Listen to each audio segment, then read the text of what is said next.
Meanwhile, in India, a man was caught on video leading a violent mob to abduct a woman who committed the crime of rejecting his marriage proposal. Take a look at this.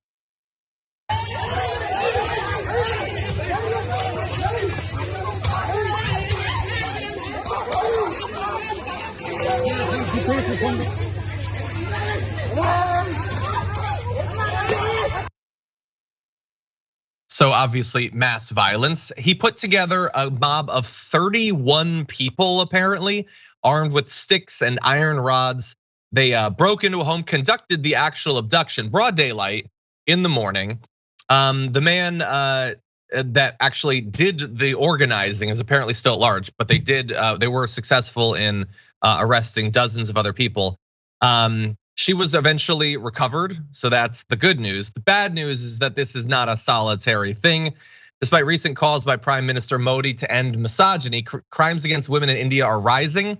Official data recorded nearly 77,000 kidnappings and abductions in 2020, of which nearly 30,000 were specifically to compel women into marriage. Now, obviously, there are a lot of people in India, and so that's not quite the number it would be somewhere else, but 30,000 abductions for this very specific goal is absolute madness. And thankfully, in this case, the police were able to not come to full justice, but rescue the woman who'd been so abducted.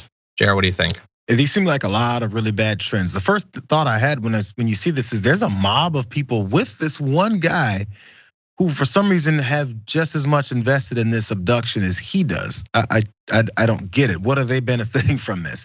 If nothing else, just maybe the general tenor of maybe portions of the country, I don't know region or area this is in, or if this is as widespread as it could be.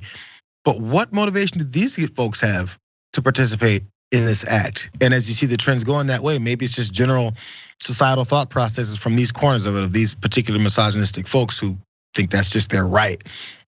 And why the atmosphere has been created in this nature. We see it happen in other places as long as it's accepted to a certain degree, or just ignored or not seen as a normalized thing in any other aspect of this violence and this kind of abduction type of stuff. It doesn't grow unless there's enough people that support it. And sadly, I guess enough people support this. Yeah, I guess friends and family, I suppose, maybe they think that he'll help them when they choose to do this in the future. I don't know. In any event, it was conducted in Telangana state, they say. And again, let's not go too crazy.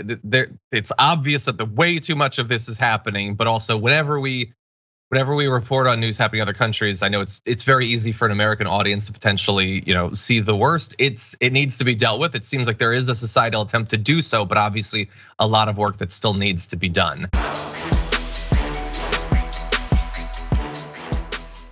For more political news breakdowns, interviews, stories of activism, and me trying my hardest to care about the occasional big celebrity news story, subscribe to our YouTube channel at youtube.com/thedamagereport. And you can ring the bell wherever it is so you don't miss anything.